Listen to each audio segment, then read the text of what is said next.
Assalomu alaykum hurmatli talabalar. Bugungi mavzuyimiz kvadrat tenglama. Mana 3-kitob. Kvadrat tenglamada quyidagi tenglama mavjud bo'ladi. Ya'ni ax kvadrat plus bx plus c nimaga kvadrat tenglama deyiladi. Buni ildizlari mavjud bo'ladi. Ya'ni ikkita eng ko'p bilan bu ikkita ildiziga bo'lishi mumkin. Yoki bitta ildiziga yoki ildiziga ega emas. Buni qanday topiladi? Bizda xossasi mavjud, ya'ni diskriminant degan tushunchasi bor. Bu b kvadrat minus 4ac dan foydalanadi. Bu umumiy holatda diskriminant deb yuritiladi. Ana endi diskriminantimiz 0 dan katta bo'ladigan bo'lsa, ya'ni 0 dan katta bo'lib qolsa, u holda ikkita yechimga ega bo'ladi. Ya'ni ikkita ildiziga bo'ladi. Ikkita ildiziga bo'ladida bu yerda x1 minus b plus ildiz d taqsim 2a dan foydalanadi. Yoki mana d o'rniga ba'zi bir kitoblarda ildiz olib ketib, mana ikki qo'yib qo'yilgan, ya'ni b kvadrat minus 4ac deb qo'yilgan. Yoki ikkinchi ildizi xuddi shuni minusligi xolos. Ya'ni minus b minus ildiz d taqsim 2a sifatida qaraladi. Ana endi agar demak 0 ga teng bo'lib qoladigan bo'lsa, u holda bu yagona yechimga ega bo'ladi, ya'ni bitta ildiziga ega bo'ladi.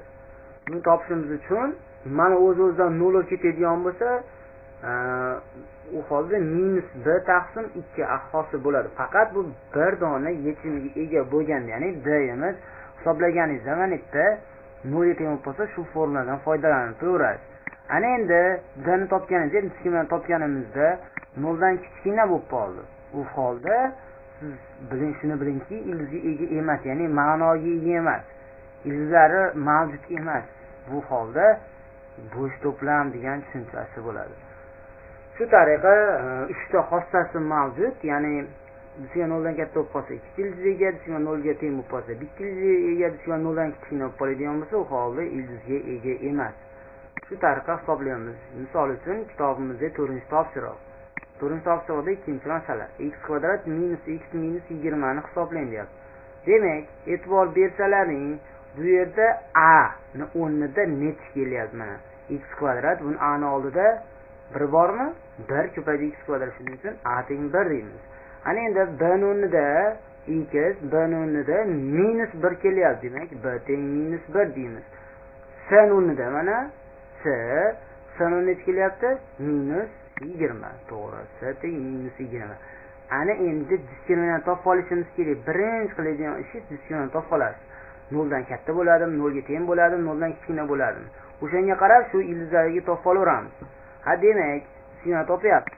Buni formulasi b ni kvadrati minus 4ac. B ni o'rnida minus 1 ning kvadrati 4, a ni o'rnida 1, c ni o'rnida esa minus 20. Hisoblaydigan bo'lsak, minus yutib yuboradi, 1 qoladi. Xo'p, 1 4 kere 20 minus bilan plus 80 bo'lib qoladi. 1 ni qo'shsam 81. Ana endi bu holda musbat chiqib qolgan bo'lsa, mana xossa bo'yicha ikkita degani, mana formula. Birinchi x1 topamiz. Minus b. B ni o'rniga 1 da borib qo'ysangiz, minusga minus plus bo'ladi, ya'ni plus b. D ni o'rnida ne chiqdi? 81. 2 a ni o'rnida 1. 1 plus 81. 81 dan ne chiqadi? 9. 1 ga 9 ni qo'shamiz. 10.